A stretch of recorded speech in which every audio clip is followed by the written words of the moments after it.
entonces pues no son buenos su comportamiento. Y tienen un comportamiento que desestabiliza mucho. Tocan 2 meses y la única salida que tiene es decir, quitar los beneficios a los posibles.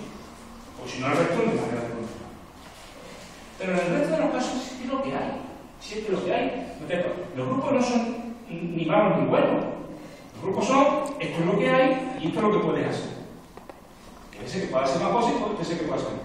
El PSPI es lo que ha hecho el sistema. ¿El sistema qué ha hecho? Un montón de alumnos que no pueden tener, bueno, como no nos gusta que estén en la calle porque no somos capaces de ofrecerle otra cosa, porque encima el sistema que tenemos ahora mismo, a los que sacamos del sistema educativo, no le tenemos otra cosa para ofrecerle, pues nos inventamos algo para entretenernos. Te van a perdonar la prudencia de la expresión, pero es que es así. Y vaya, nos metemos aquí. Muy bien, ya lo hemos metido. Y ahora resulta que están ahí.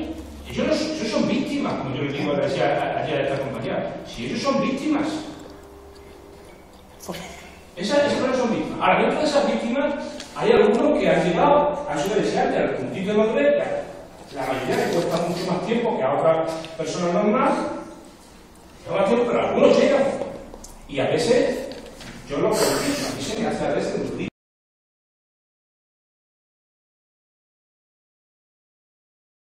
Más. Por lo menos en los tiempos que estamos pasando ahora mismo, estamos mal. Así que hay que estar buscando la rendija por donde mejorar y situarse donde menos cosas se pueden llover. Es así. Es así.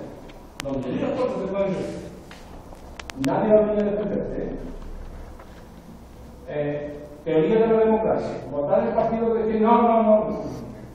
Vota el partido que vaya a ser aquel que menos te perder. De tal manera que te pide la opinión de voto, por lo menos tiene la oportunidad. Vota aquel que haga lo que menos te vaya a perjudicar. Pero defender tus derechos, no. Pero esto no lo digo yo, Ustedes están seguros.